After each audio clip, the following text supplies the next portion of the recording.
Michael Torres pushed open the front door that Saturday night at 11 and froze. The house sat in silence, a silence so complete it felt wrong, impossible with 3 4-year-old boys who Good treated morning, quiet my like a love. personal enemy. Morning, Mommy.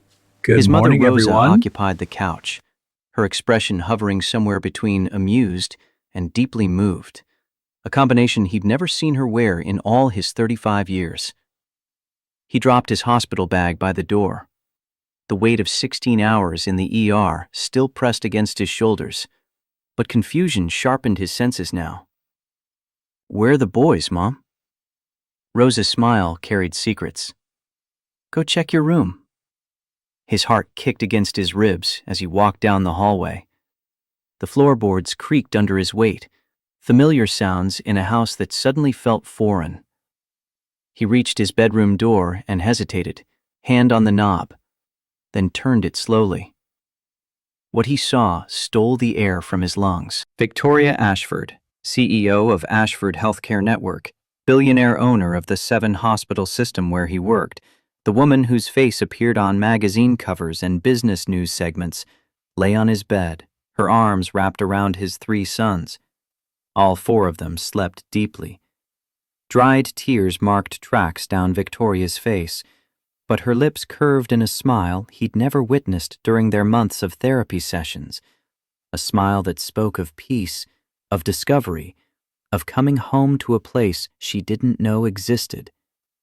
Michael stood paralyzed in the doorway. His brain struggled to process the impossible scene. His boys, Ethan, Liam, and Noah, curled around Victoria like she belonged there, like this was normal, like they'd done this 1,000 times before, instead of never. "What the hell?" The words came out barely louder than breath. To understand how Victoria Ashford ended up in that bed required stepping back 14 months to the moment when Michael's world had collapsed into a black hole of grief and responsibility. Sarah had been everything: his wife, his partner, the mother who knew instinctively how to calm Ethan's fears, decode Liam's quiet needs, redirect Noah's boundless energy. 6 months. That's all the cancer had given them between diagnosis and the end. Aggressive ovarian cancer that moved through her body like wildfire, consuming everything beautiful and leaving only ashes. Michael had been in surgery when Sarah died, an emergency appendectomy on a 12-year-old boy, a routine procedure that should have taken 90 minutes. By the time he'd scrubbed out and checked his phone, Sarah was gone. His mother's voicemail had been clinical, protective. "Michael, you need to come home now." He'd driven through Boston traffic in a daze, running 2 red lights he didn't remember, parking crooked in his own driveway. The hospice nurse met him at the door with kind eyes that confirmed everything. Sarah had slipped away peacefully, she'd said. The boys had been at preschool. Rosa had been holding her hand. "I wasn't there when she needed me most." Michael had whispered it to Sarah's still warm hand, and the guilt had embedded itself in his chest like shrapnel, small pieces of it working deeper every day since. 14 months later, he functioned on a routine so precise it felt like machinery.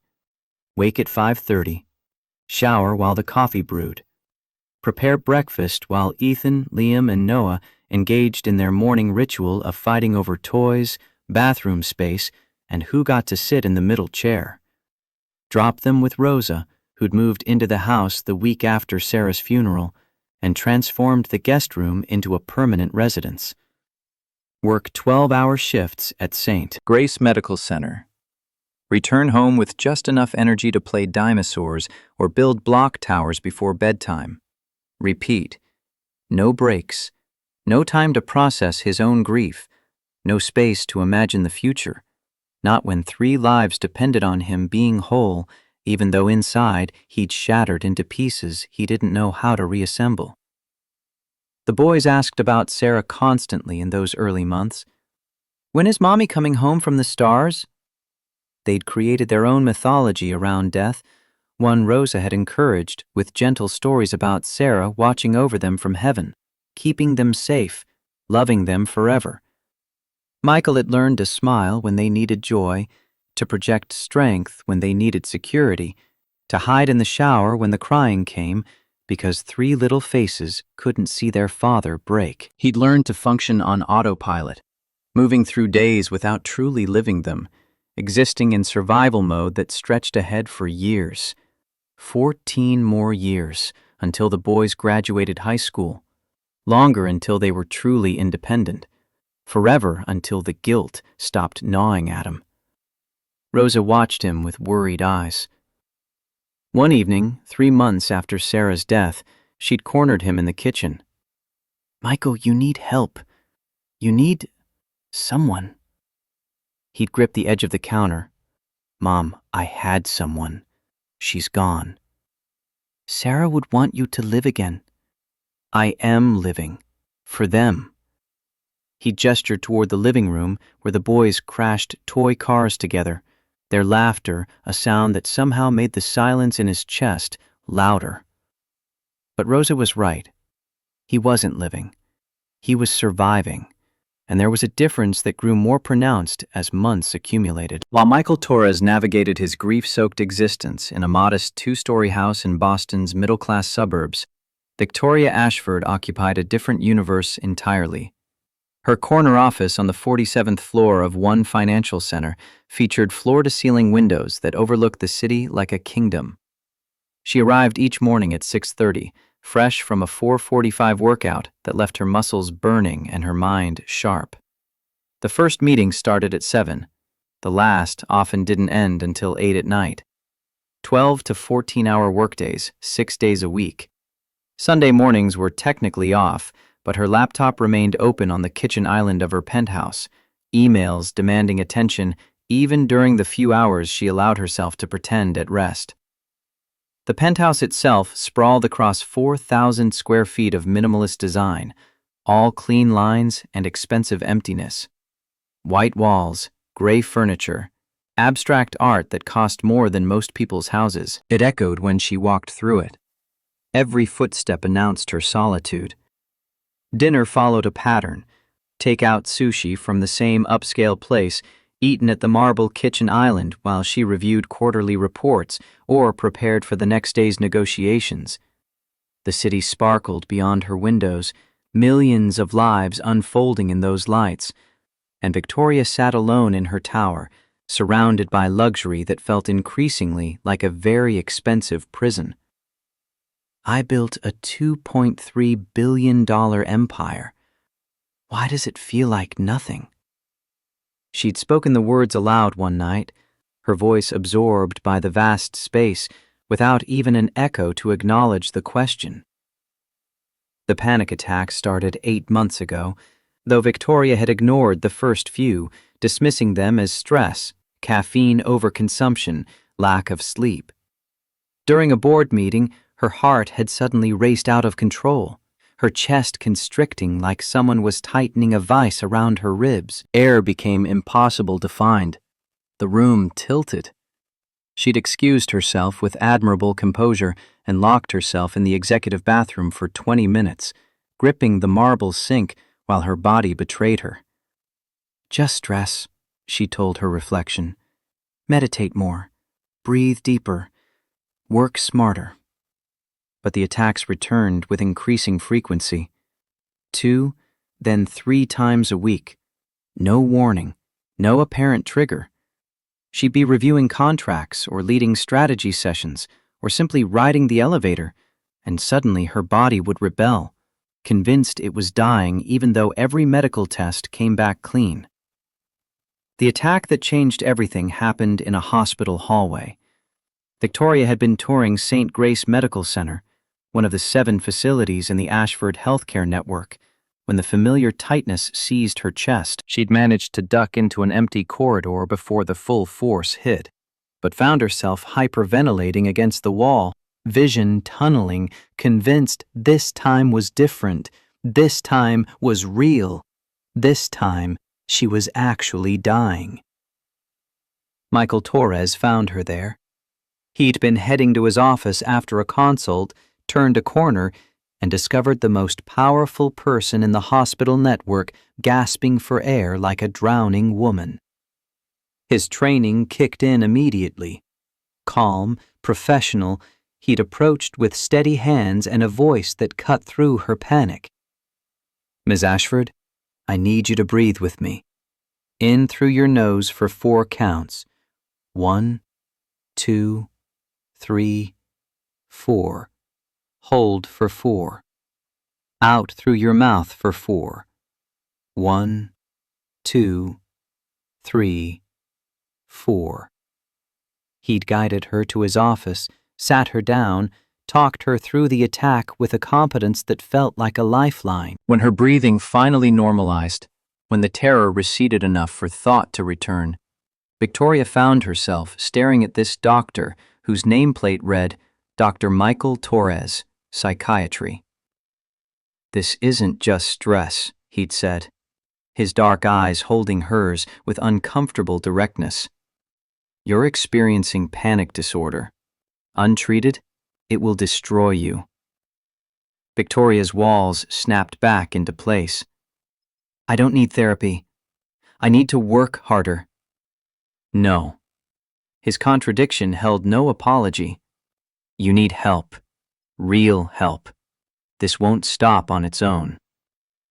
She'd walked out that day fully intending to ignore his advice, but 3 days later, another attack hit during a critical investor call, and Victoria found herself unable to breathe, unable to function, unable to maintain the iron control that had defined her entire life. She'd called Dr. Torres's office and asked for an appointment. The therapy sessions began quietly, secretly, Tuesday and Thursday evenings after hours, unlisted on any schedule. No billing, no records. Victoria couldn't risk anyone knowing the invincible CEO was falling apart. Michael had agreed to the arrangement with the same professional calm he'd shown in that hallway. For the first month, Victoria maintained her armor. She answered his questions with corporate precision, deflecting anything too personal, treating therapy like a business meeting that required her participation but not her vulnerability. Michael waited.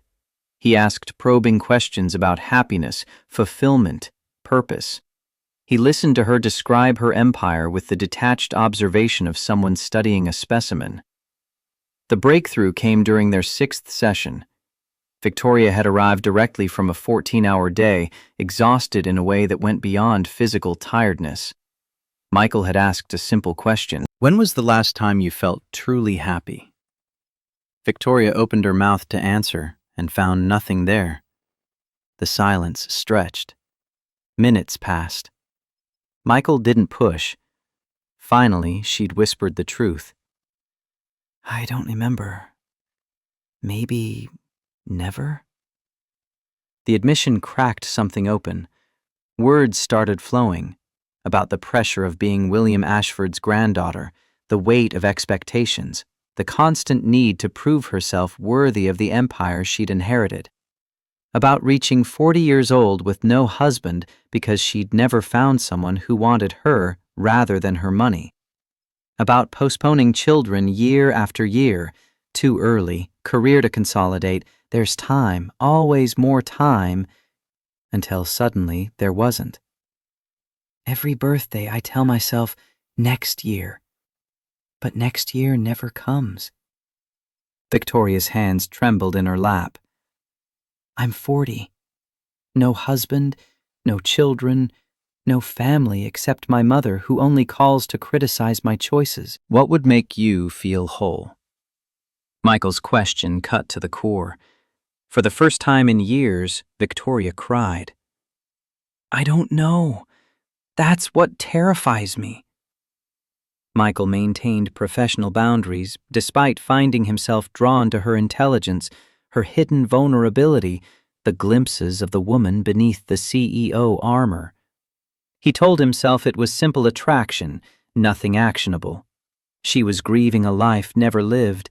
He was grieving the life he'd lost. Those parallel griefs couldn't build anything sustainable, but the sessions continued. Victoria slowly peeled back layers, revealing depths of loneliness that mirrored Michael's own. And Michael, despite his determination to remain clinical, found himself sharing more than he intended. About Sarah, about the boys, about the guilt that colored everything. They were both drowning in different oceans, and somehow, in that therapy room, they'd found someone who understood what it meant to be unable to breathe. The Saturday afternoon that shattered both their carefully controlled worlds began with Victoria alone in her penthouse, drowning in the worst panic attack she'd experienced in months. Her chest felt like it was collapsing inward. Air wouldn't come. The room spun. Her heart hammered so violently she could feel it in her throat, her fingertips, behind her eyes. This wasn't the usual panic. This was terror so complete it erased everything else. But underneath the physical symptoms ran a more terrifying thought. I'm going to die alone in this apartment, and no one will find me for days. The penthouse walls closed in. The vast space became a tomb. Victoria grabbed her phone with shaking hands, pulled up emergency services, finger hovering over the call button. Instead, inexplicably, she found herself scrolling to Michael's contact. Not to call. She couldn't explain what she needed because she didn't understand it herself. She just needed to move, to escape, to go somewhere that wasn't this beautiful prison. She grabbed her keys and ran. The drive to Michael's house existed in her memory as fragments, traffic lights, turns made on autopilot, the GPS voice guiding her to an address she'd never visited but had somehow memorized from his patient file. A middle-class neighborhood where modest houses sat close together, where toys littered front yards and basketball hoops hung over garage doors. Victoria parked crooked at the curb and sat, gripping the steering wheel, her breathing still irregular, her hands still shaking. What was she doing here? Michael wasn't even home. She knew his Saturday schedule, knew he'd be at the hospital until late. This made no sense. But the panic pushed her out of the car, up the cracked concrete walkway, to a front door painted forest green. She rang the bell before she could reconsider. Rosa Torres opened the door and saw an elegant woman in designer clothes, clearly out of place in this neighborhood, with red-rimmed eyes and ragged breathing. "Can I help you?" Victoria's voice came out smaller than intended. "I'm Victoria. I work with Michael at the hospital. Is he here?" "He's on call. Won't be back until late tonight." Rosa studied her with the sharp assessment of someone who'd raised children and recognized distress in all its forms. "But please, come in. You don't look well." Victoria should have declined, should have thanked her and left, should have returned to her penthouse and called her actual therapist, or gone to the emergency room, or done literally anything except enter her psychiatrist's home uninvited. But before she could speak, 3 identical boys barreled into the hallway behind Rosa, stopping short when they saw the stranger at the door. 3 pairs of the same dark eyes studied her with unfiltered curiosity. "Who are you?" one asked. Victoria's professional mask activated automatically. "I'm Victoria, your daddy's friend." "You're pretty," another observed with 4-year-old directness. The third was already reaching for her hand. "Come play with us." And Victoria, who'd spent decades building walls, who'd mastered the art of saying no to anything unproductive, who lived by a schedule planned to the minute, simply let herself be pulled into the house by 3 boys who didn't know she was a billionaire and wouldn't have cared if they did. The playroom occupied what had probably once been a formal dining room. Toys scattered across every surface, building blocks, plastic dinosaurs, matchbox cars, picture books stacked in precarious towers. The chaos should have triggered Victoria's need for order. Instead, something in her chest loosened. Rosa appeared with water and cookies. I'll be in the kitchen if you need anything. Her exit felt like permission, like acknowledgement that whatever brought Victoria here, she was safe to stay. I'm Ethan, the first boy announced, with the authority of someone who'd emerged from the womb 2 minutes before his brothers. He's Liam, and he's Noah. It's nice to meet you. Victoria sat on the floor. When was the last time she'd sat on the floor? And accepted the blocks Ethan thrust at her. We're building a castle for Mommy in the stars, Ethan explained, his small hands already stacking plastic blocks with intense concentration. Victoria's throat tightened. Your mommy is in the stars? Grandma says she watches over us from heaven, Liam added, his voice quieter than his brother's, his eyes more watchful. Noah brought over a fleet of toy cars. Do you like dinosaurs? Yes, I like dinosaurs. Victoria realized her panic had receded. Her heart still beat too fast, but she could breathe. The tightness in her chest had loosened. For the first time in hours, she wasn't actively drowning. The afternoon unfolded in a way Victoria had never experienced. The boys changed the construction rules every 5 minutes, and she followed without question. Noah insisted she provide voices for various vehicles, and she found herself making ridiculous engine sounds that prompted delighted giggles. Liam showed her drawings he'd made that week, waiting patiently for her to study each one and offer genuine observations. Hours passed. Victoria didn't think about quarterly reports or board meetings or the 3 contracts waiting for her signature, didn't mentally rehearse Monday's presentation or worry about the competitor trying to poach her best surgeons. She was completely, entirely present, laughing at the boys' nonsensical jokes, building elaborate structures that immediately got demolished, being pulled from one activity to another by 3 inexhaustible sources of pure energy. Ethan showed her a crayon drawing that made Victoria's chest ache. 5 figures, a tall man labeled Daddy, 3 small boys, an older woman marked Grandma, and a conspicuous empty space beside the father figure. What's this space for? Victoria traced the blank area with 1 finger. Ethan's answer came with the simplicity of truth. For when Daddy finds someone to be happy with again. Grandma says one day he'll find someone and won't be sad anymore. Victoria stared at the drawing. These 3 boys had lost their mother before they could even form lasting memories, but they still believed in happy endings. Their father raised them alone while carrying his own grief, yet somehow he'd taught them to hope. Should we watch a cartoon? Liam suggested as the afternoon light shifted toward evening. Grandma lets us if it's just for a little while before dinner.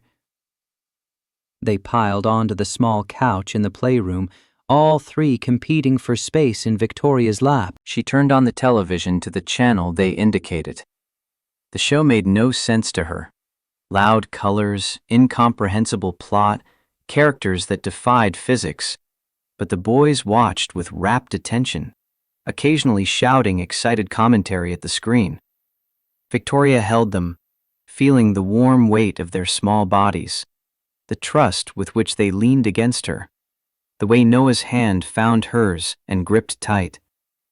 Something fundamental shifted inside her chest, like tectonic plates realigning after years of pressure. She understood suddenly what months of therapy had been trying to show her. The emptiness wasn't about professional achievement, wasn't about lacking recognition or accolades. It was the absence of exactly this, genuine human connection, the warmth of people who accepted her without demanding anything in return, the profound experience of mattering to someone for reasons that had nothing to do with her net worth or business acumen. When the cartoon ended, all 3 boys had heavy eyelids and slow movements. Aren't you going to have dinner? Victoria asked. We're sleepy, Ethan yawned. Liam's hand tugged at her sleeve. Will you stay with us until we fall asleep? Please, Noah added with 4-year-old earnestness that made refusal impossible. Victoria looked toward the door, thinking about leaving, about thanking Rosa for the hospitality and returning to her carefully controlled existence. But something stronger than logic made her nod. She followed them upstairs to the room they shared, a space filled with bunk beds and scattered toys and drawings taped to the walls. When they pointed to their father's bedroom down the hall and asked if they could sleep in the big bed because it was bigger and more comfortable, Victoria didn't refuse. Michael's room was simple. A queen bed with a worn quilt, a dresser with framed photos, a beautiful woman with kind eyes holding 3 babies, the same woman laughing at a beach, a wedding photo that showed Michael and his bride impossibly young and blazingly happy. Sarah, the wife who'd died and left him drowning. The boys climbed onto the bed and patted the space between them. Victoria lay down, and immediately 3 small bodies arranged themselves around her, Ethan on her left, Liam on her right, Noah sprawled across her middle. They burrowed against her like puppies seeking warmth. Liam's hand found hers and held tight. Noah's arms wrapped around her waist. Ethan rested his head on her shoulder. As their breathing slowed and deepened, as sleep claimed them with the swift totality of childhood, Victoria felt tears flowing. Not panic tears, not the frustrated tears she'd shed in therapy. These were tears of relief, of recognition, of gratitude for stumbling into this house and finding something she'd searched for her entire life without knowing where to look. She'd come seeking air and found family, come seeking escape and found purpose, come seeking nothing and found everything. Her own eyes grew heavy. The warmth of the boys, the safety of this ordinary room, the profound peace of being needed for reasons that had nothing to do with power or money. It all combined to pull her toward sleep.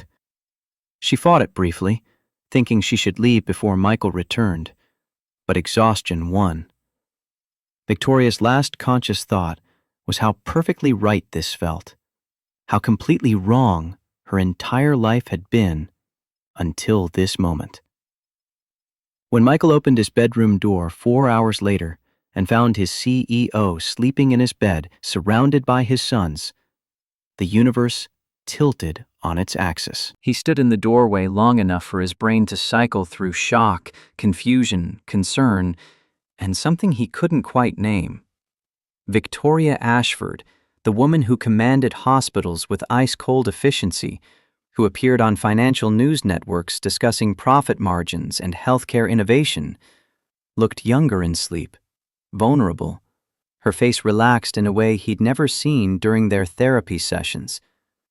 The boys had positioned themselves around her like she was a treasured prize they'd fought over and agreed to share. Ethan's hand rested on her arm, Liam curled against her side. Noah had somehow ended up partially on top of her, face buried against her shoulder. Michael's first instinct was protective. Get her out, don't wake the boys, figure out what happened. But then Victoria's eyes opened slowly, adjusting to the dim light from the hallway. When she focused on him standing there, she didn't startle or show embarrassment. She simply smiled. Small, tired, genuine. He gestured for her to extract herself, pointing at the sleeping boys. She nodded, understanding, and began the delicate process of unwinding 3 sets of limbs without waking their owners. Michael approached to help, carefully lifting Noah enough for Victoria to slide her arm free, then steadying Ethan as she shifted. Liam stirred, but didn't wake when she eased away from him. They tiptoed out like co-conspirators, closing the door with painstaking care. In the hallway, standing face to face in the semi-darkness, silence stretched between them. Michael expected an explanation. Victoria searched for words. Then she did something that completely disarmed him. She stepped forward and wrapped her arms around him in a hug that had nothing to do with social niceties or professional courtesy. This was the embrace of someone barely holding herself together, someone who needed human contact to prove she still existed. Michael recognized it because he'd given and received this exact hug in the months after Sarah died. The desperate grip of someone reminding themselves they were still alive. His arms came up automatically, returning the embrace, and they stood there for a long moment while Victoria trembled slightly, and Michael tried to understand what had happened in his house today. When they separated, Victoria wiped her eyes quickly. "Thank you." The words came out barely louder than breath. "For what?" Michael kept his voice low to avoid waking the boys. "For everything. For the afternoon, for them, for this." "Victoria, I don't know what happened here, but you don't need to thank me." "I do." Her eyes met his, and he saw raw emotion there that she'd never shown in therapy. "You don't understand. I need to." Rosa appeared at the top of the stairs and caught his eye, signaling that tea waited in the living room. She disappeared back downstairs with the tactical wisdom of someone who knew when to give people space. Michael and Victoria descended the stairs and settled on the couch while Rosa served steaming cups before announcing she'd be watching television in her room. The door closed, leaving them alone. Michael waited. He'd learned in his psychiatric training that silence was often more powerful than questions. People filled silence with truth when given the chance. Victoria held her mug with both hands, staring into the liquid like it held answers. "I had an attack this afternoon. A bad one. I was home alone and the panic came out of nowhere. It always does, but this time was different. It wasn't just fear of dying or fainting. It was fear of continuing to live the way I've been living." She paused, gathering courage. "And in the middle of the attack, the only thing that came to mind was coming here. I didn't think, didn't plan. I just came." Michael listened without interruption as she described Rosa welcoming her, the boys dragging her to play, the hours of simple joy that had quieted her panic more effectively than any medication. "Oliver, Miam, showed me a drawing of his family. He drew you, the 3 boys, your mother, and left an empty space next to you. He said it was for when you found someone to stay with you again." Victoria's voice cracked. "And that broke me, Michael. Because I realized I'm 40 years old, built an empire, have more money than I could spend in 3 lifetimes, and my family drawing has no one. It's just me. It's always been just me." Michael felt his chest tighten, not from professional distance, but from recognizing her pain too intimately. "When they asked me to lie down with them until they fell asleep, I knew I should leave. I knew it was strange that you'd arrive and find this bizarre situation, but I couldn't refuse because how long has it been since anyone asked me to stay? How long since I felt that my presence matters to someone for real, not because of my position or my last name, but for who I am?" She wiped away tears that insisted on falling. And there in that bed with 3 boys I met today, being hugged like I was important, I understood. I finally understood what you'd been trying to show me in the sessions. The emptiness isn't lack of professional achievement. It's lack of this real connection, this human warmth, this feeling of belonging to something that goes beyond meetings and contracts and quarterly earnings. Michael set his mug on the coffee table and leaned forward slightly. Victoria, you don't need to justify yourself, and you definitely don't need to thank me. What happened here today, I think it was exactly what you needed. And my children clearly had a special afternoon with someone who genuinely cared about them. But I invaded your house, slept in your bed, appropriated your children. You didn't invade anything. My mother welcomed you. My children chose you. And that bed, to be honest, has had too much empty space for too long anyway. Victoria looked at him with surprise at the honesty in that last sentence. Michael held her gaze. Victoria, I don't know what happened here today in the bigger sense, but I know two lonely people found something real in an unexpected moment. That's not nothing. They sat in silence for several minutes. Not the uncomfortable silence of strangers, but the quiet of two people processing something significant, something that might change the trajectory of their lives if they let it. Can I ask you something? Victoria broke the stillness. Of course. How do you manage? Raising 3 boys alone, working full-time, still having energy to be present with them. Michael gave a tired smile. I don't manage most of the time. I function on autopilot, do what needs to be done, and fall apart when they're sleeping. My mother is my foundation. Without her, I don't know if I'd still be standing. But you're doing an incredible job. Those boys are well-adjusted, loving, happy. They are because they don't know their father still cries. That there are days I can barely get out of bed, but have to because they need me. That I'm so afraid of failing them that sometimes I freeze. Michael's voice dropped. But they don't see that. And it's better that way. Victoria reached across the table, and Michael took her hand without hesitation. You're not failing. On the contrary, you're giving them something many children never have. A father who shows up every day, even when it's hard. And you aren't lost just because you built a career instead of a traditional family. You're searching, which is different.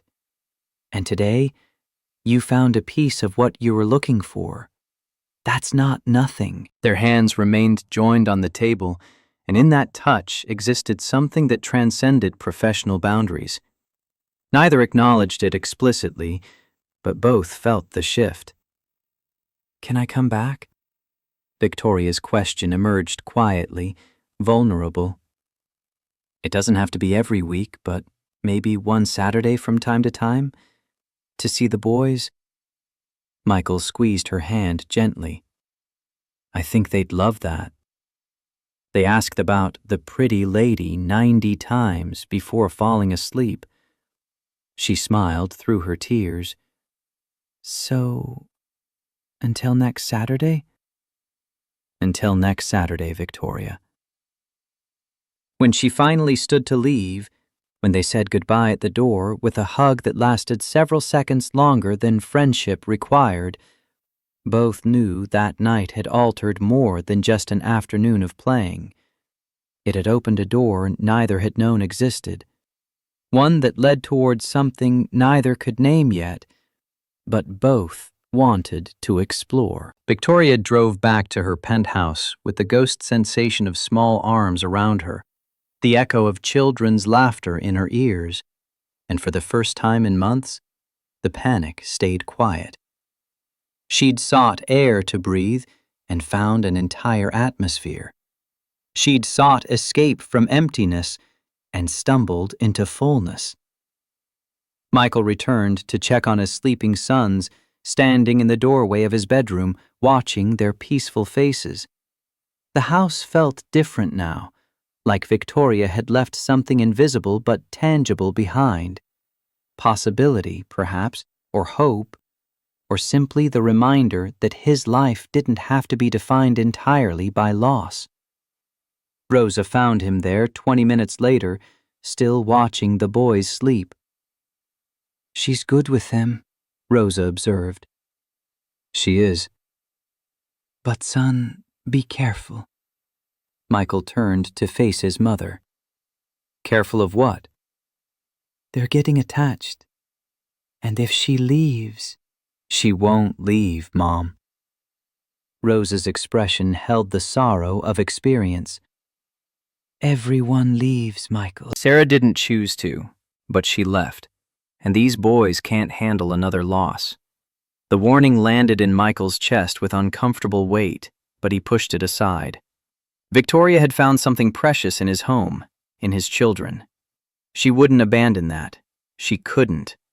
But standing in that doorway with his mother's concerns hanging in the air, Michael realized they'd crossed a line today that couldn't be uncrossed. Victoria Ashford wasn't just his patient anymore. She'd become something more complicated, something that scared him almost as much as it attracted him. He thought about Sarah's photo on his dresser, wondered what she'd think of this development, whether she'd approve or feel betrayed. The guilt that constantly gnawed at him flared bright. Was he replacing her? Was he allowed to feel this pull toward someone else? Did wanting Victoria in his life somehow diminish what he'd had with Sarah? The questions had no easy answers. So Michael did what he'd become expert at over 14 months of grief. He pushed them down, locked them away, and focused on the immediate. His boys were safe. Victoria had found peace. Tomorrow he'd return to his routine. Everything would be fine.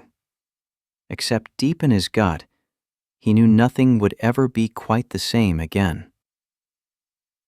Victoria returned the following Saturday at 10 in the morning, carrying a children's book she'd bought during the week and a bag of ice cream that would almost certainly melt before they got around to eating it. The boys spotted her through the front window and erupted in chaos. 3 identical faces pressed against the glass, hands waving frantically, voices muffled but clearly shouting her name. Rosa opened the door before Victoria could ring the bell. The older woman's smile held warmth, but also assessment, the look of someone protecting her territory while remaining gracious. They've been asking about you since Monday. The boys swarmed Victoria the moment she stepped inside, all talking at once, pulling her in 3 different directions. Ethan wanted to show her the new block tower he'd designed. Liam had drawn a picture specifically for her. Noah demanded she see the rock collection he'd started in the backyard. Michael emerged from the kitchen with coffee, watching the scene unfold. Victoria caught his eye over the boys' heads, and something passed between them. Acknowledgement, maybe, or gratitude, or the simple recognition of 2 people who'd stumbled into something neither quite understood yet. The morning dissolved into controlled chaos. Building blocks became a castle, then a spaceship, then a restaurant where Victoria was forced to pretend eat plastic food while Ethan explained the menu with absolute seriousness. Liam sat close, occasionally reaching out to touch her arm as if confirming she was real. Noah crashed toy cars with sound effects that Victoria gamely attempted to replicate, earning delighted giggles when she got the engine noises wrong. By noon, they'd migrated to the backyard, where lunch happened at a picnic table Michael had dragged from the garage. Hot dogs and chips, and the ice cream Victoria brought, now properly melted, but still delicious according to 3 enthusiastic reviews. Food ended up everywhere except entirely in mouths, ketchup on shirts, chip crumbs in hair, melted ice cream dripping down chins. Victoria didn't flinch when Noah's juice box exploded across her silk blouse, the purple liquid spreading across fabric that cost more than most people spent on groceries in a month. The boys froze, eyes wide, waiting for anger that didn't come. It's just a shirt. Let's clean it up together, okay?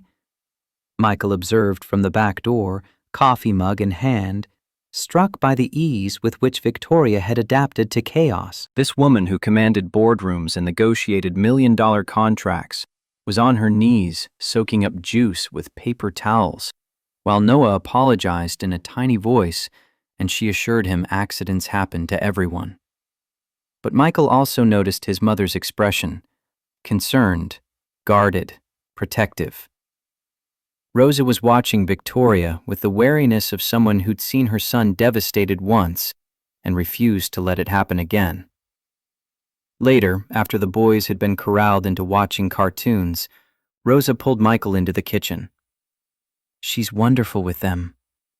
Michael heard the unspoken "but" hovering in the air. "And?" "They're getting attached, Michael, already. Ethan asked this morning if Miss Victoria was going to be their new mommy." The words hit harder than they should have. "What did you tell him?"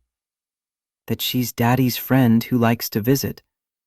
But son, you need to be careful here." Careful how?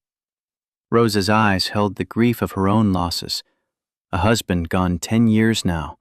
A daughter-in-law buried 14 months ago. What happens when she gets bored? When the novelty wears off and she remembers she has a company to run, a life to live. These boys can't handle another person leaving them. "She's not going to leave, Mom." "You don't know that. Nobody knows that." Rosa gripped the edge of the counter. Love is easy when it's new and shiny. Staying is hard. And these boys, they've already learned that people they love disappear. Michael wanted to argue, to defend Victoria, to insist his mother was wrong. But doubt crept in, like cold water through cracks in a hull. What did he really know about Victoria beyond their therapy sessions and one extraordinary Saturday? People showed their best selves at the beginning. Reality came later when routine set in and novelty faded. The afternoon continued with Victoria unaware of the conversation in the kitchen. She stayed until after dinner, helping with the bedtime routine that surprised Michael with her natural competence. She read stories in different voices, tucked blankets with the perfect amount of firmness, kissed foreheads without hesitation. When the boys finally slept and Victoria prepared to leave, Michael walked her to her car. The evening air carried the first hint of autumn coolness. "Thank you for letting me come back." "You don't need to thank me every time." Michael leaned against her car, hands in his pockets. "I do, though. You can't imagine how different this week was, knowing I had this waiting at the end of it." Something in her voice made Michael's chest tighten, a loneliness so profound that these few hours with his children had become her lifeline. It should have felt flattering. Instead, it scared him. "Victoria, can I ask you something that might be too invasive?" "You can ask." "Why did you never have children? I mean, it's obvious you love this. Why did you let it pass?" She was quiet for long enough that Michael thought she might not answer. When she spoke, her voice carried the weight of accumulated regrets. "Because I thought I had time. Because I prioritized the company. Because I never found someone who wanted children with me for the right reasons. They wanted the Ashford name, the money, the connections." She stared at the darkening sky. "And when I realized time was actually finite, when I went to that fertility specialist and learned my window had closed, I was already 40 and alone. It seemed too late." "It's not too late. Adoption, surrogacy, alone, Michael? At 40? With my work schedule?" Victoria's laugh held no humor. "What agency would approve me? I work 70 hours a week. I live in a penthouse that echoes. I have no partner, no support system, nothing that says good parent except money. And money is the one thing that doesn't actually qualify you to raise a child." Michael studied her profile in the streetlight.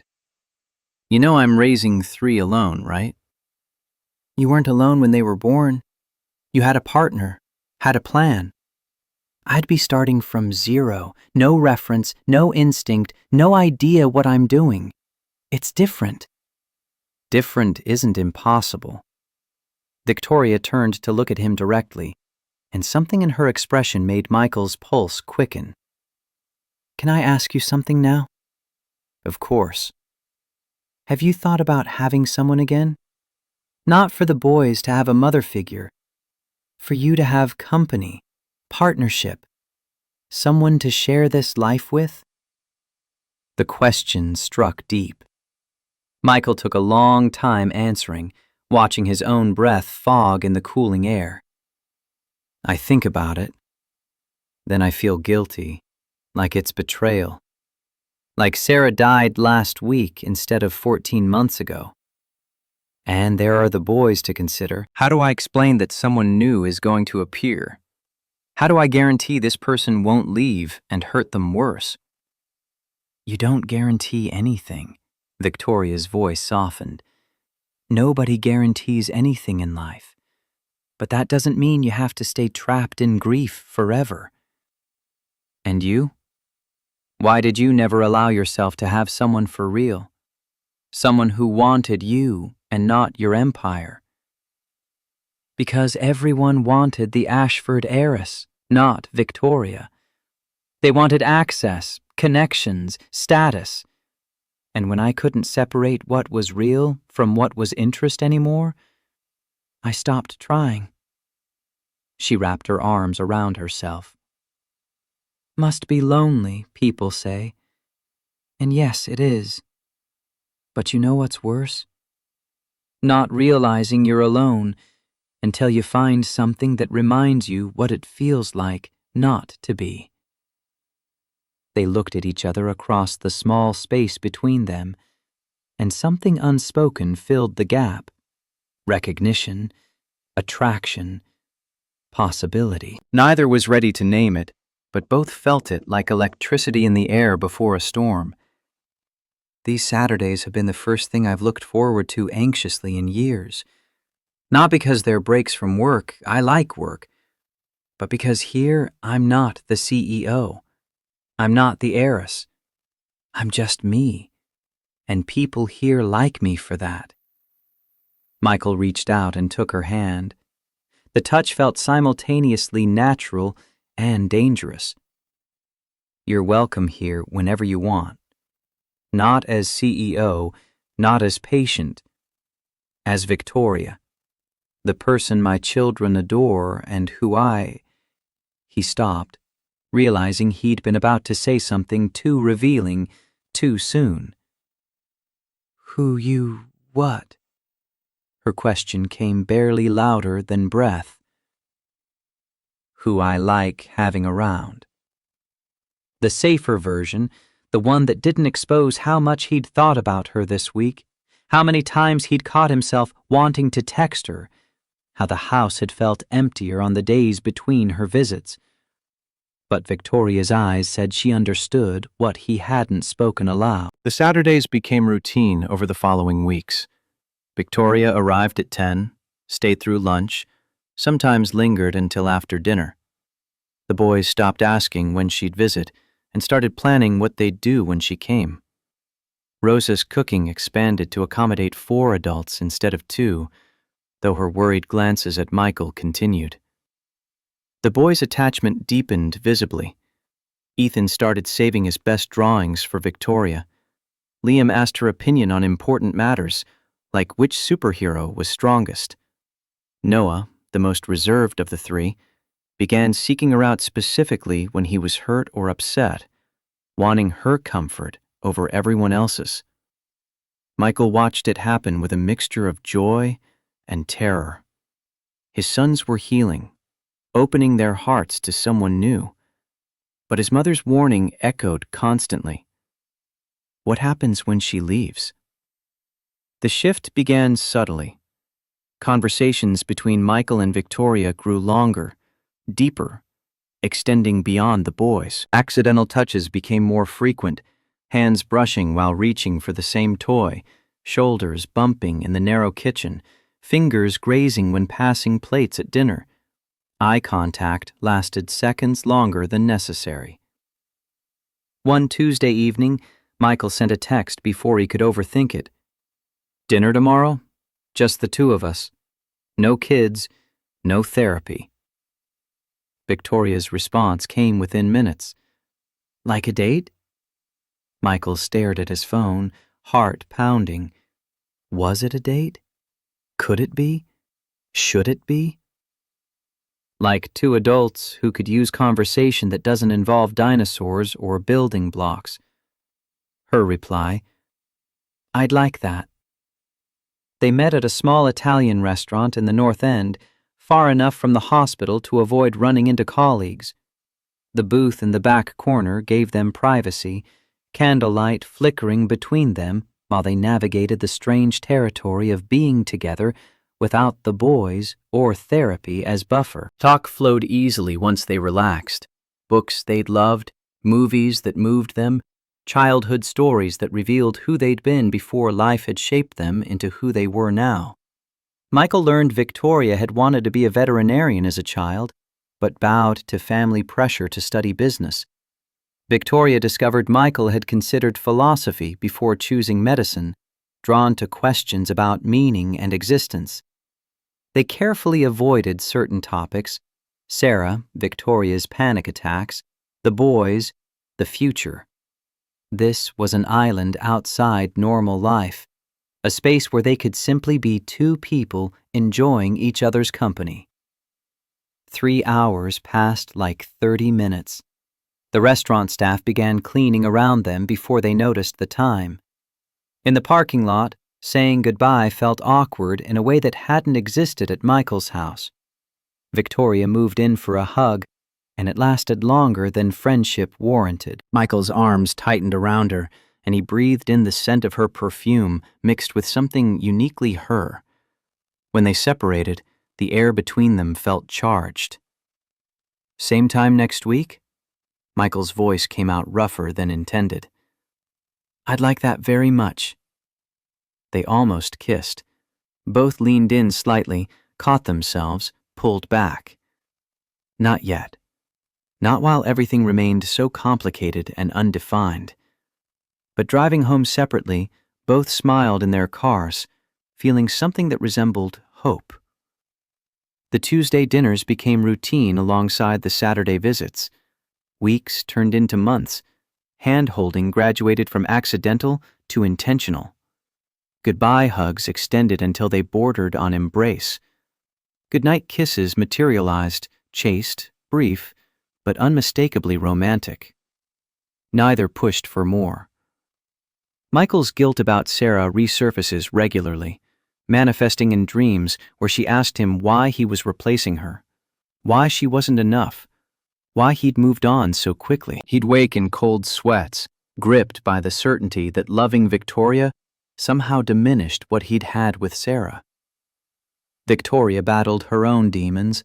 Late at night in her penthouse, she'd question whether she actually loved Michael or simply loved the escape he represented. Did she want him, or did she want his ready-made family? Would she feel this pull toward him if he didn't come with 3 boys who filled the child-shaped void in her life? The questions had no clear answers, so they moved forward cautiously, building something neither could quite name. By month 4, Victoria had a drawer in Michael's bedroom. Not because anyone had suggested it, but because she spent enough evenings there that keeping a change of clothes made practical sense. She'd help with bedtime, stay for adult conversation after the boys slept, sometimes doze on the couch during a movie, and wake to Michael covering her with a blanket. The boys adapted seamlessly. Ethan declared Victoria should live with them permanently. Liam asked why she had her own house when she could just stay in theirs. Noah, with 4-year-old bluntness, asked, "Are you going to be our new mommy?" Victoria had frozen, looking to Michael for guidance. He'd knelt to Noah's eye level, voice gentle but firm. Victoria is someone very special to all of us, but she's not replacing your mommy. Your mommy will always be your mommy. Victoria is Victoria. Noah had seemed satisfied with that non-answer, but the question lingered in the air, unanswered, but not forgotten. The cracks in their careful balance started showing in week 6 of Victoria's visits. Noah, who'd been warming to her steadily, suddenly became hostile. He threw toys when she arrived, refused to play with her, hid in closets when she tried to engage. The transformation was dramatic and disturbing. Ethan and Liam were baffled. "Noah, why are you being mean to Miss Victoria?" Noah's response came with tears and fury. "She's not Mommy. I want Mommy. Make her go away." Victoria tried everything, giving him space, offering his favorite activities, attempting gentle conversation. Nothing worked. Noah's rejection was absolute and devastating. Michael discovered the trigger after a conference with Noah's preschool teacher. The class had done a Mother's Day craft project, and Noah had created a card for Mommy in the Stars. The teacher had gently suggested he might want to give it to someone else who took care of him, maybe his grandmother or another special person. Noah had come home convinced that if he gave the card to Victoria, he'd be erasing Sarah completely. His 4-year-old logic couldn't hold both. His dead mother in the stars and this living woman in their house. Accepting Victoria meant betraying Sarah's memory. Michael sat with Noah that evening, pulling him into his lap despite the boy's resistance. "Buddy, Victoria isn't replacing Mommy. Nobody can replace Mommy." "But Ethan says he wishes she was our new Mommy. And you smile at her like you smiled at Mommy in the pictures." The accusation hit like a fist. Michael's throat tightened. "Noah, I loved your Mommy more than anything. But she's gone, and she's not coming back. That doesn't mean I can't care about other people." "I don't want to care about other people. I want Mommy back." Noah dissolved into sobs, the kind of grief-stricken crying that couldn't be comforted, only weathered. Michael held him while his own tears fell silently. These boys had lost so much, and now they were being asked to open their hearts again, to risk loving someone who might leave. It was too much to ask of anyone, let alone children who'd already learned that love meant loss. Victoria overheard from the hallway. She'd come upstairs to help with bedtime and found herself eavesdropping on a conversation that shattered her. She found Michael in the kitchen an hour later, after Noah had finally cried himself to sleep. "I'm making this worse. I should stop coming." Michael leaned against the counter, exhausted. "This is grief, Victoria. It has to come out. Better now than years from now, when it's hardened into something toxic." "But Noah is right. I'm not their mother. I don't know how to be what they need. I don't know how to navigate this." Victoria's voice cracked. "I'm a 40-year-old woman who's never had children, never been married, never even had a serious relationship that lasted more than 6 months. I run a billion-dollar company, but I can't handle a 4-year-old's grief." Michael moved closer, capturing her hands. "Victoria, I don't know how to handle it either. I wake up every day terrified I'm failing them. I'm a psychiatrist who can't fix his own son's trauma. We're both fumbling in the dark here. But you're their father, and I still don't have the answers." Sarah was the one who understood their emotional needs, who knew instinctively how to soothe their fears. "I'm just a guy who loves them desperately and hopes that's enough." They stood in the kitchen, bound by shared inadequacy and fear. For the first time, they'd acknowledged the truth. Neither had any idea what they were doing, but both were trying anyway. The vulnerability drew them together.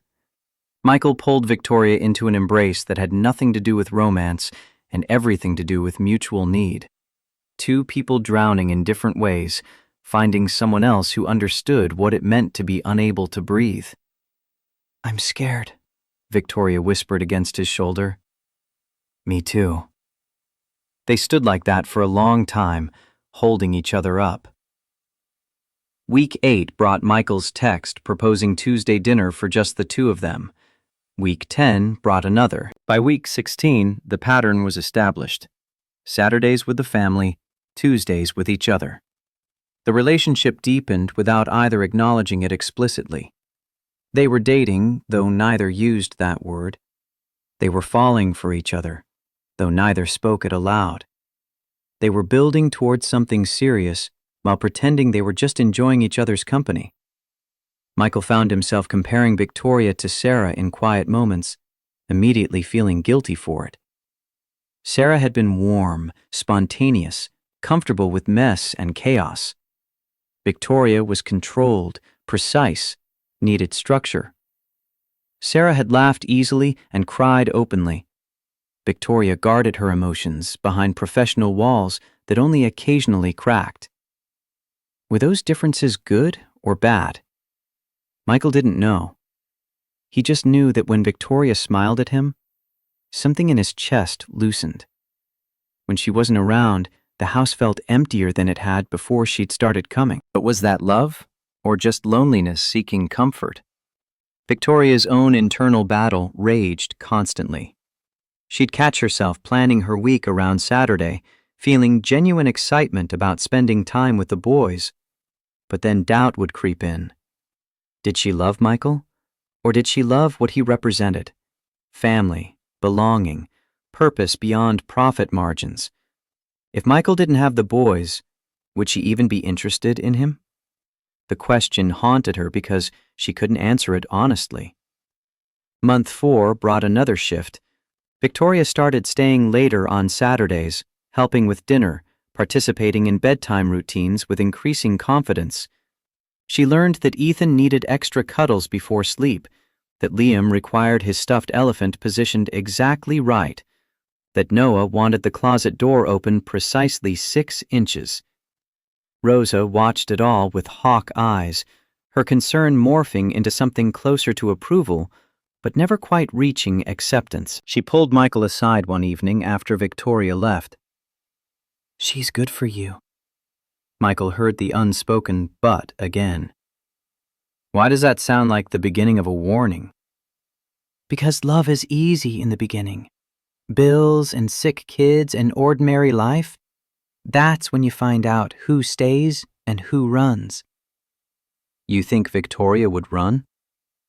Rosa's expression softened. I think she's never been tested. When things get hard, when the boys are screaming and the money's tight and life is just grinding routine instead of special Saturdays, I don't know if she'll stay. Neither do you. Michael wanted to defend Victoria, but his mother's point landed.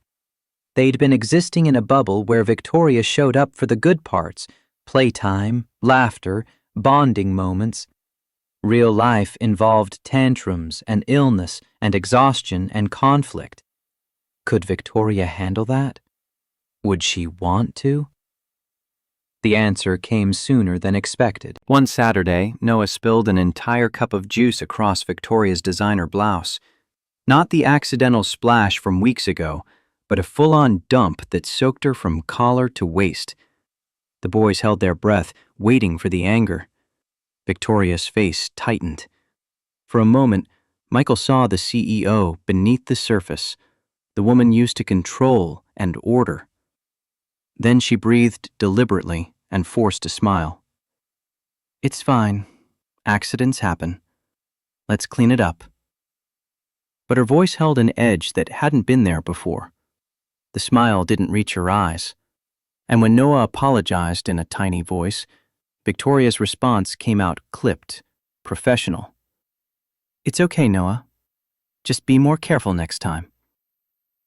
The warmth had drained from the interaction, replaced by polite distance. Michael saw it. Rosa saw it. The boys felt it.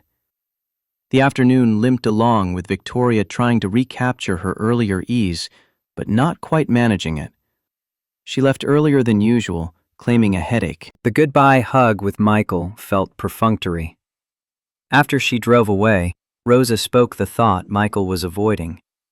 That's what happens when the real world intrudes. People show you who they really are. Michael wanted to argue, but doubt had taken root. Tuesday's dinner felt strained. Victoria apologized for leaving early Saturday, blamed stress from work. Michael accepted the excuse but sensed something had shifted. They were both trying too hard, overcompensating, aware of new fragility in whatever they were building. "Can I ask you something that might be too personal?" Victoria's question came over dessert. "We're a bit past worrying about personal, aren't we? Do you think about having someone again? Not for the boys, for yourself. Companionship, partnership, love." Michael set down his fork, buying time. "I think about it constantly. Then guilt crashes in and tells me it's betrayal. Like Sarah's been dead for 5 minutes instead of 14 months. And there are the boys. How do I introduce someone new into their lives? How do I promise them this person won't leave when I can't guarantee it myself?" Victoria's expression tightened almost imperceptibly. "You can't guarantee anything. Life is risk. But that doesn't mean you have to stay frozen in grief forever. I know that logically. Emotionally is different." Michael paused. "What about you? Why have you never let yourself be vulnerable with someone? Let them see past the CEO to who Victoria actually is." "Because people always wanted the wrong things. The money, the connections, the Ashford name. I could never separate genuine interest from strategic positioning. So I stopped trying." She looked directly at him. "Must be lonely, people say. And yes, it is. But you know what's worse than being alone? Not realizing you're alone until you find something that shows you what not being alone feels like." The conversation was circling something neither wanted to name. They were talking about each other without talking about each other, testing waters without diving in. The evening ended with their longest kiss yet, still chaste, still restrained, but carrying months of accumulated longing. When they separated, both were breathing harder. "What are we doing, Victoria?" Her answer came after a long pause. "I don't know, but I don't want to stop." Neither do I. But driving home separately, both wrestled with the same questions. What were they building? Where was this going? And could it possibly work given how complicated everything was? Month 5 arrived with Victoria more integrated into their lives than ever. She had her toothbrush in Michael's bathroom, her coffee mug in the cabinet, her favorite spot on the couch. The boys had stopped asking when she'd visit and started assuming she'd be there. But tensions were building beneath the surface. Victoria's controlling nature, suppressed for months, started emerging. She rearranged the playroom to be more organized. She suggested healthier snack options. She questioned Michael's bedtime routine as inconsistent. The first real argument erupted over something trivial: the boys eating ice cream before dinner. "That's not healthy. They should have vegetables first, establish good eating habits." Rosa's response was immediate and sharp. "Sometimes sugar and joy are more important than perfect nutrition." Victoria bristled. "I'm just trying to help establish structure." "Help or control?" Rosa's question cut deep. Michael watched the exchange, seeing his mother defend her territory and Victoria struggle with relinquishing the command that defined her entire life. Later, after the boys were asleep, Victoria and Michael talked in the backyard. "I'm sorry. I overstepped. You're used to running things, making decisions, optimizing systems. But they're children, not employees." Michael kept his voice gentle but firm. "They need flexibility, spontaneity, room to be messy and imperfect. I don't know how to not be the CEO.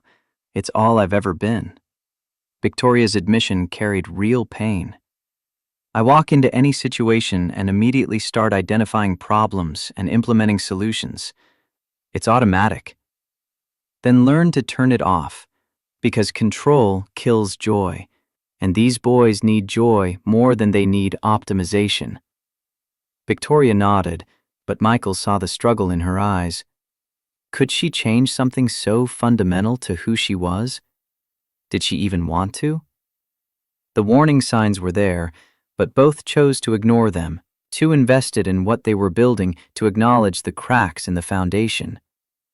Month 5 brought the crisis neither had anticipated. The board meeting summons arrived on a Thursday afternoon. Dr. Michael Torres was requested to appear before the Ashford Healthcare Network Ethics Committee the following Tuesday at 9 a.m. No explanation provided, no charges listed, just the cold professional directive that turned his blood to ice. Victoria received her own notification simultaneously, delivered by her assistant with apologetic eyes. The board required her presence at the same meeting to discuss potential conflicts of interest regarding her relationship with an employee. Michael called her immediately, voice tight with controlled panic. "What is this?" "Richard Sterling." Victoria's response came clipped, furious. "He's making his move." Richard Sterling, CFO of Ashford Healthcare for the past decade, had wanted Victoria's position since her grandfather died. He'd been passed over for a younger woman with less experience. Never mind that the younger woman was the founder's granddaughter, Harvard-educated and brilliant. Richard had nursed his resentment quietly, waiting for ammunition. The relationship between the CEO and a staff psychiatrist was precisely the weapon he needed. The meeting room on Tuesday felt designed for intimidation. Massive mahogany table, leather chairs that swallowed occupants, walls lined with portraits of stern-faced medical pioneers. 7 board members sat in judgment. Richard Sterling occupied the seat closest to the head of the table, his smile sharp as surgical steel. Michael entered first. Victoria 10 minutes later, as protocol demanded. They weren't allowed to sit together. The distance felt deliberate, symbolic. Richard opened with clinical precision. "We're here to address concerns about a relationship between Ms. Victoria Ashford, CEO of this network, and Dr. Michael Torres, employee of St. Grace Medical Center. This relationship creates substantial conflict of interest, raises questions about favoritism, and exposes the organization to potential legal liability. Dr. Torres could claim coercion or inappropriate leverage. Ms. Ashford's judgment regarding personnel decisions may be compromised. The appearance of impropriety damages institutional integrity regardless of actual misconduct." Victoria's response came in full CEO mode, voice arctic and unyielding. "Dr. Torres is not my subordinate. He reports to the chief of psychiatry, who reports to the hospital administrator, who reports to regional operations. I have no direct authority over his employment, salary, or advancement. Furthermore, my personal life is not board business unless it demonstrably affects company performance. Since taking this position, I've overseen 23% revenue growth, expanded services to underserved communities, and improved patient satisfaction scores across all facilities. My personal relationships have zero impact on those metrics." Richard's smile widened. "Then you won't object to signing this agreement?" He slid documents across the table. Michael scanned the terms, each one a carefully crafted trap. Mandatory third-party oversight of all performance evaluations involving Dr. Torres. Any promotion, raise, or disciplinary action subject to external review.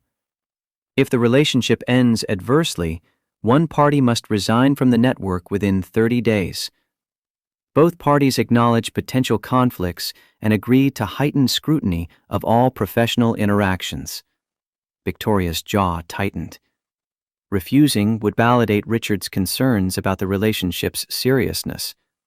Signing would place Michael's career in permanent jeopardy, held hostage to their personal life. Before she could respond, Michael spoke. "I'll sign. Michael, no. I'm not letting them use me as leverage against you. His voice carried steel beneath the calm. To Richard, but let's be clear about what's actually happening here. You're not protecting the company, you're protecting your ambition. Everyone in this room knows you want her position. This is sabotage dressed as ethics. Richard's expression never shifted. Then prove me wrong. Stay together for 6 months without incident. If you can manage that without damaging the organization, perhaps these concerns are unfounded. The meeting ended with signatures on documents that felt like shackles. Walking out separately, protocol again, Michael felt the weight of every eye in that hallway. Word would spread through the hospital by lunch. The CEO's secret relationship, now public knowledge, subject to institutional scrutiny. Victoria caught up to him in the parking garage, her heels echoing sharply off concrete. I could have handled that. By sacrificing what? Us? Your position? Michael's frustration boiled over. That agreement is designed to make you choose between your career and this relationship. There is no us. We're not even official. We haven't defined anything. We're just... What the hell have we been doing for 5 months, Victoria? What do you call these Tuesday dinners and Saturday routines and the drawer in my bedroom? She recoiled as if struck. I call it complicated. I call it undefined. I call it something I can't name because naming it makes it real, and real things can hurt me. Michael stared at her, seeing the walls rebuilt in real time. You're running again. I'm being realistic. This was always impossible. CEO and employee, billionaire and middle-class doctor, woman with no family and man with 3 sons. We were playing house, pretending the real world didn't exist. Now it does, and we have to face that maybe this was a mistake from the beginning. She walked to her car, each step deliberate, controlled. Michael watched her go, recognizing the retreat for what it was. Victoria Ashford choosing the empire over the risk, choosing safety over vulnerability. The following Saturday, Victoria texted that she couldn't make it. Work emergency. The boys' disappointment cut deeper than Michael expected. Ethan asked if they'd done something wrong. Liam wondered if she was sick. Noah, surprisingly, was the most vocal. I want Miss Victoria. Tuesday's dinner was canceled via text. Work crisis, investor concerns, board complications. Michael didn't push. He understood the message. Victoria was pulling away, creating distance, protecting herself the only way she knew how. By the 3rd week of her absence, the boys had stopped asking. They'd learned this pattern before. People you loved disappeared. The silence in the house felt heavier than before Victoria arrived, like they'd been given a glimpse of fullness only to have it revoked. Rosa found Michael in the kitchen late one night, staring at his phone like it might spontaneously generate a message from Victoria. She's scared. She's gone, Mom. There's a difference. Rosa poured 2 glasses of whiskey, a rare occurrence that signaled serious conversation. Scared people run, but sometimes they come back once they realize what they're running from isn't as dangerous as what they're running toward. And if she doesn't come back, then you know she wasn't strong enough for this life. Better to find out now than after the boys are more attached, after you've built something that can't be easily dismantled. Michael sipped the whiskey, letting it burn. I think I'm already attached, Mom. I think I've been attached since the day I found her sleeping with my sons, looking more at peace than I'd ever seen her. Then you have to decide. Do you fight for her, or do you let her go? The answer should have been simple, but Michael was tired of fighting, tired of trying, tired of hoping things could be different. If Victoria wanted to walk away, maybe he should let her. Week 3 became week 4. Michael threw himself into work with renewed intensity, taking extra shifts, volunteering for the cases other psychiatrists avoided. Anything to avoid thinking about the empty space Victoria had left behind. Then Rosa collapsed in the kitchen on a Monday morning while making breakfast. Michael heard the crash from upstairs, where he'd been getting the boys ready for preschool. He ran down to find his mother on the floor, conscious but disoriented, the right side of her face drooping slightly. Stroke. The word screamed through his medical training, even as panic short-circuited rational thought. The ambulance ride, the emergency room admission, the rapid imaging that confirmed ischemic stroke. It all happened in a blur of professional competence masking personal terror. The boys, dropped with a neighbor in chaos, kept calling his phone. Is Grandma going to die like Mommy? Surgery was necessary to remove the clot, the neurosurgeon explained. Insurance covered 60%. Out-of-pocket cost, $47,000. Michael's brain stuttered on the number. He was still paying off Sarah's cancer treatment. His savings had been decimated by 14 months of single-income household with 3 children. He didn't have $47,000. He didn't have $20,000. He barely had $5,000. He could take a loan, but banks didn't give favorable terms to people already carrying 6-figure medical debt. The surgery needed to happen within hours for optimal outcomes. He had no time and no options. Sitting in the ICU waiting room at 3 a.m, watching through the glass as surgeons worked on his mother, Michael felt the universe pressing down with unbearable weight. The boys needed him. His mother needed him. He was drowning, and there was no one to pull him up. Victoria learned about Rosa's stroke from the hospital administrator. Protocol required notifying the CEO of any employee family emergencies that might affect work attendance. She was in a meeting with investors when the notification arrived, and she felt the blood drain from her face reading the clinical summary. The meeting continued around her, voices discussing quarterly projections and expansion strategies. But Victoria heard none of it.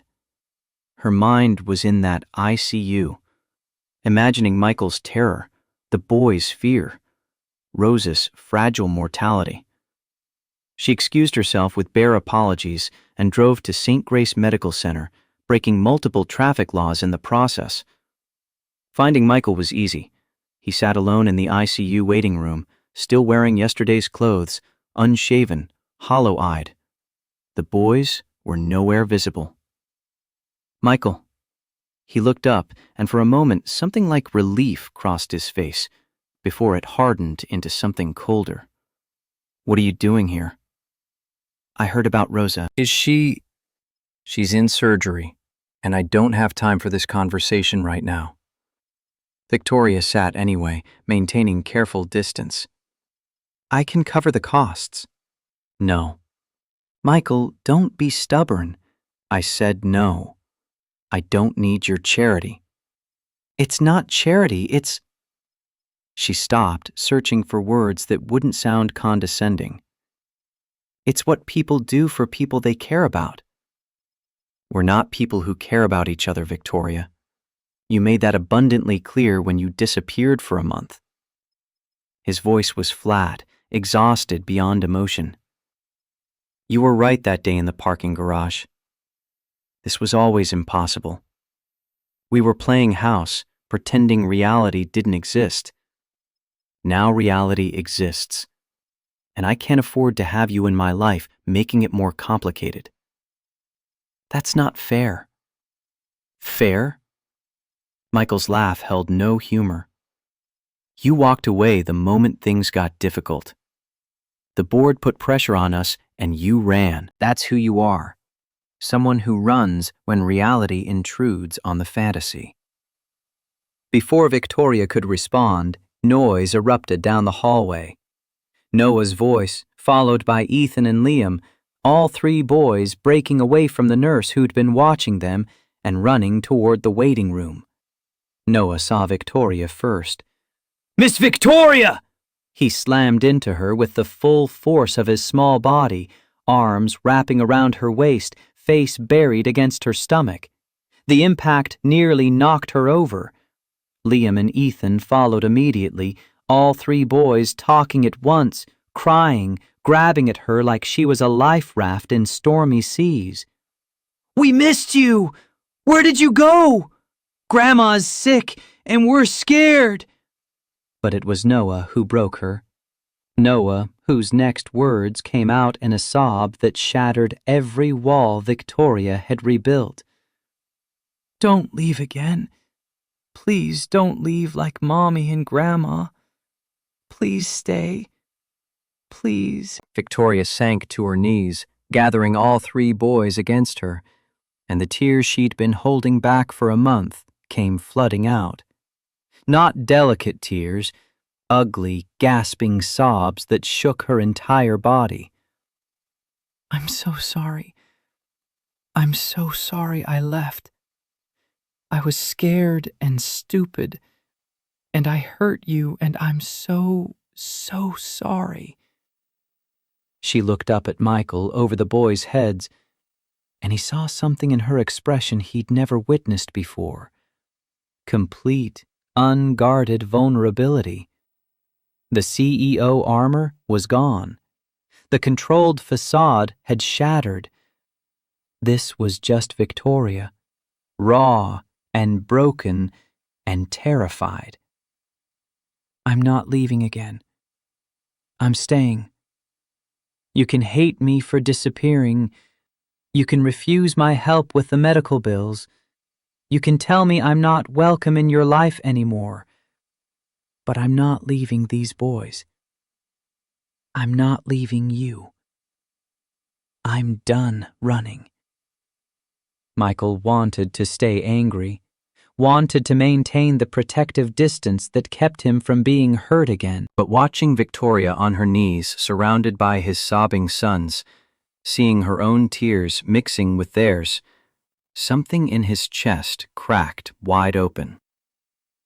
The waiting room nurse approached tentatively. "Dr. Torres, the surgeon is asking for you." Michael stood, looked at Victoria and the boys tangled together on the floor, and made a decision that felt like stepping off a cliff.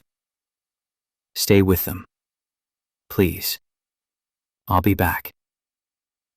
Rosa's surgery succeeded. The clot was removed, blood flow restored, damage minimized by the rapid intervention. She'd need extensive rehabilitation, but the prognosis was favorable. Michael returned to the waiting room an hour later to find Victoria still on the floor with the boys, all four of them asleep in an exhausted pile, her arms around them even in unconsciousness. He sat down beside them and put his hand on Victoria's shoulder. She stirred, eyes opening slowly. "She's okay. She's going to be okay." Victoria's face crumpled with relief. Fresh tears came, quieter now, grateful. "Thank God." "About the money. I'm setting up a trust through the hospital foundation. Anonymous donor. You'll never know if it's from me or not, so you can't refuse it." Her voice was fierce despite the tears. "And before you argue, know that I'm done letting pride stand in the way of doing what's right. Your mother needs care. Your boys need their grandmother. I can help, and I'm going to help. And you can be angry about it, but you can't stop me." Michael studied her for a long moment. "You're infuriating." "I know. And I love you anyway." The words hung in the air between them, finally spoken after months of dancing around the truth. Victoria's breath caught. "You love me?"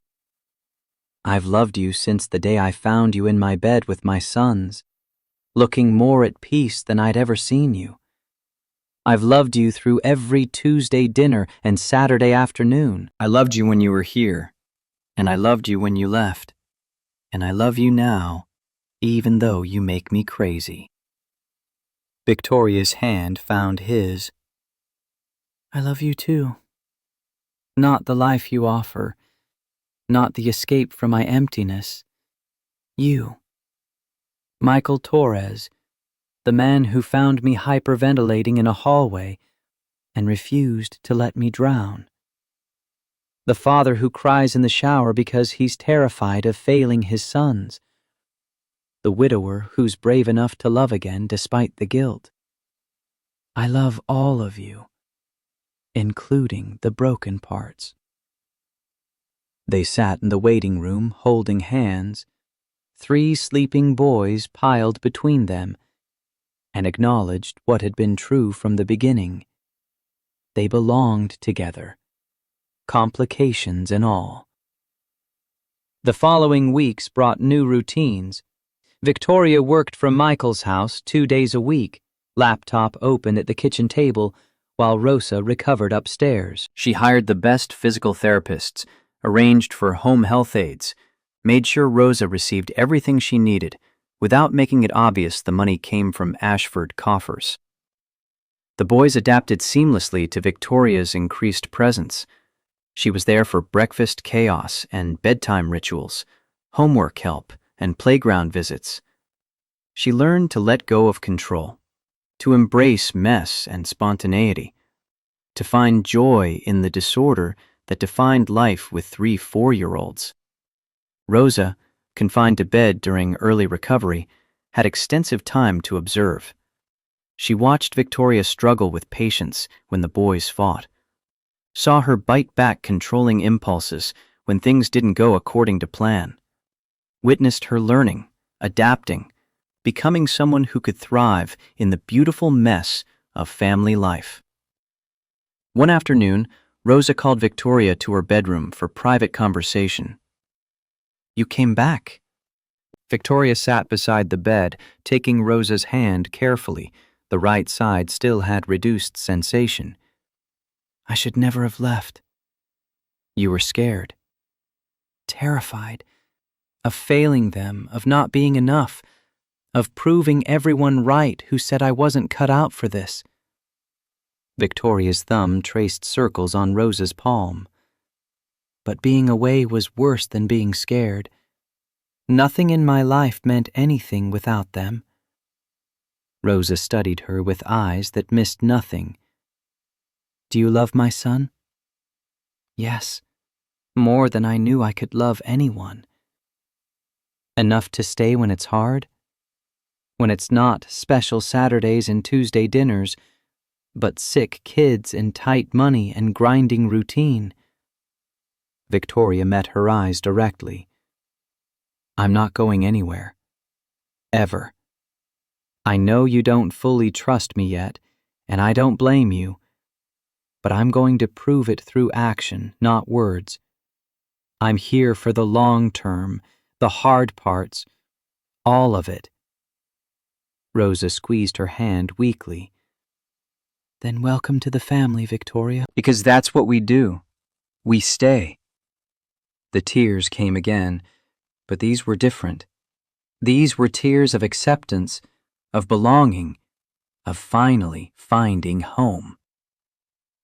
Month 6 arrived with Victoria and Michael's relationship no longer secret or undefined. The board had watched for scandal and found none. Richard Sterling, realizing his play had failed, submitted his resignation and took a position with a competing network. The ethics agreement remained in place, but the threat had dissolved. Hospital gossip still swirled. The CEO and the psychiatrist, the billionaire and the single dad, the unlikely romance that defied every expectation. Some whispered about gold digging, despite the economics making no sense. Others speculated about how long it would last. Michael and Victoria ignored it all. They were too busy building something real to care about commentary from people who didn't matter. The proposal happened on a random Thursday evening, not because Michael planned it, but because the moment felt right. They were in the backyard after the boys' bedtime, sitting on the porch steps, drinking wine and talking about nothing important. Rosa was upstairs, recovered enough to need minimal assistance. The night air carried autumn coolness and the scent of dying leaves. 8 months ago, you showed up at my door in the middle of a panic attack. Victoria smiled. Not my finest moment. You found my boys, or they found you. I'm still not sure which. Michael took her hand, threading his fingers through hers. And you gave me something I thought I'd lost forever. Hope. The ability to imagine a future that isn't just survival. The courage to love again despite the guilt and fear.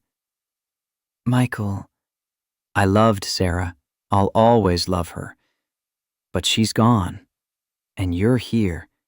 And I don't want to spend another day pretending you're just visiting. I don't want you to have a drawer in my room. I want you to have half the closet. I don't want Tuesday dinners as dates. I want you at my table every night. He pulled a ring from his pocket. Simple, elegant, not expensive by Victoria standards, but purchased with his own money. Significant for what it represented, rather than what it cost. I'm not offering you money or status or ease. I'm offering 3 loud boys, a mother-in-law who lives with us, a house that needs repairs, and a man who still cries sometimes.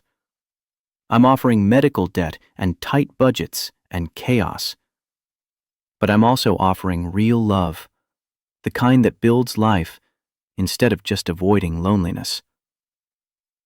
Victoria's tears were already falling. Are you asking me to marry you? I'm asking you to marry all of us. Me, the boys, Rosa, the whole complicated package. He slipped the ring onto her finger. Will you? She pulled him close, kissing him with all the pent-up emotion of 8 months of building toward this moment. When they separated, her answer came through tears and laughter mixed together. Yes, 1,000 times yes. But Michael, I'm keeping my name and my job and my terrible control issues. I know. I'm marrying you, not trying to fix you. Good, because I'm marrying you, not the perfect memory of your wife.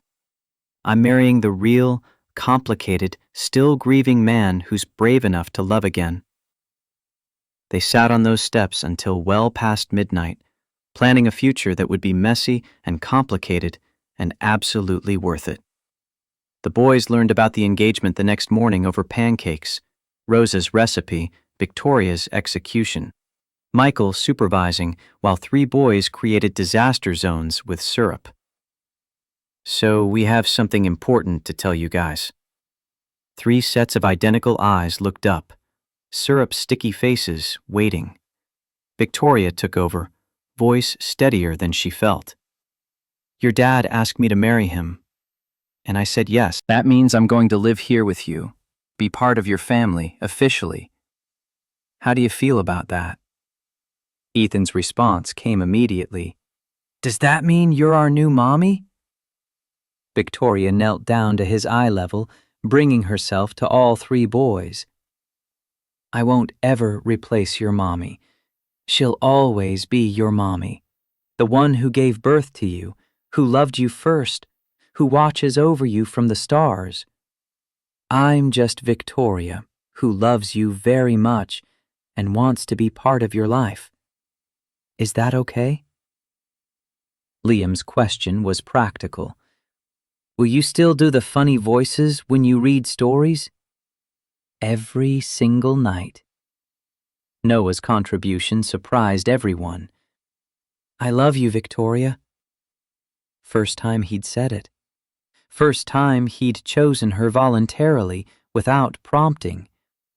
Victoria pulled all 3 boys into a hug, overwhelmed by the simple acceptance of children who'd decided she was theirs. I love you too. All 3 of you. So much. Michael watched his sons embrace the woman who had become their stepmother and felt the guilt about Sarah finally recede. Not disappear. He'd always carry some measure of it. But now it shared space with gratitude for second chances, for unexpected love, for the courage to build something new on the foundation of what he'd lost. The wedding happened 6 months later in their backyard, the same space where Michael had proposed, where the boys played daily, where Victoria had learned to let go of control and embrace chaos. Small ceremony, 30 guests. Rosa recovered enough to walk without assistance. The boys served as ring bearers, creating predictable chaos that made everyone laugh. Catherine Ashford attended in silence, her presence a grudging peace offering that Victoria accepted without demanding more. Michael's vows were simple. I vow to let you run the hospital, but not our home. To love you when you're brilliant and when you're impossible. To share my children, my life, and my heart with you for as long as we both live. Victoria's response came with tears and laughter mixed. I vow to learn to let go, to choose family over empire when it matters most, to love your sons as fiercely as I love you, and to never, ever run away again. I'm staying, Michael, through everything, forever. The boys cheered when they kissed, Noah shouting, "Ew!" loud enough to make everyone laugh. At the reception, catered simply, decorations homemade by 3 enthusiastic 4-year-olds, Ethan presented Victoria with a drawing, the same family picture from months ago, but now filled in. No empty space beside Michael. Victoria stood there in crayon glory, arms around all 3 boys, smile as wide as her face. You're in the picture now. Forever. Victoria framed that drawing and hung it in her office at Ashford Healthcare, a reminder of what actually mattered when the corporate world tried to convince her otherwise. 1 year after that first Saturday, when Victoria showed up desperate and drowning, Michael woke to the familiar scene. Victoria asleep beside him, 3 boys piled onto the bed during their Saturday morning cartoon tradition. But now Victoria was his wife. The boys called her Mom sometimes, Victoria other times, whatever felt right in the moment. Rosa lived with them still, healthy and active, the grandmother glue that held everything together. The house was louder, messier, more chaotic than Michael had ever imagined wanting. And it was perfect. Victoria had reduced her work hours, still CEO, still driven, but home for dinner 4 nights a week. She'd learned to delegate, to trust her team, to define success by bedtime stories read and family dinners shared, rather than solely by profit margins. The panic attacks had stopped completely. Turned out what she'd needed all along wasn't medication or therapy or meditation. It was belonging. Purpose that extended beyond boardrooms. Love that asked nothing except that she show up. Michael still talked to Sarah's photo occasionally, but the conversations had changed. Less guilt, more gratitude. Thank you for the boys. Thank you for teaching me how to love. I hope you'd approve of who I chose to love next. Victoria woke to find Michael watching her, that soft expression on his face that she'd learned meant he was feeling grateful. What are you thinking? That 3 years ago, I found a billionaire CEO sleeping in my bed with my sons and thought the universe had lost its mind. She smiled. And now? Now I know it was the universe trying to save both of us. He kissed her softly, while 3 boys began stirring around them. You came looking for air and found a family. I came looking for escape and found purpose. Victoria pulled him closer as small bodies began demanding attention.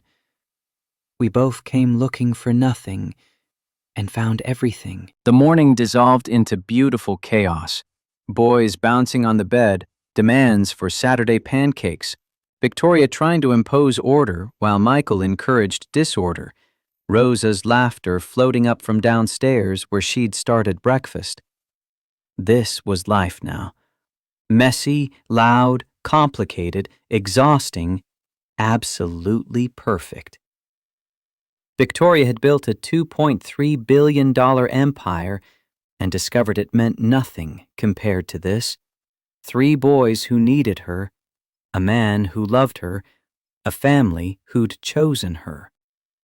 She'd spent 40 years searching for fulfillment in all the wrong places, climbing mountains that left her empty at the summit. Turned out what she needed was right here all along, in a modest house in suburban Boston, in the arms of 3 children who didn't care about her money, with a man who loved her not despite her flaws, but including them. Michael had survived 14 months of grief by functioning on autopilot, convinced he'd never feel whole again. Victoria had shown him that wholeness didn't require forgetting the past. It required making space for the future while honoring what came before.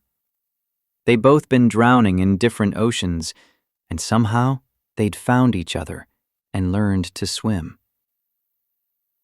Saturday mornings stretched ahead with no schedule, no demands, nothing but time together.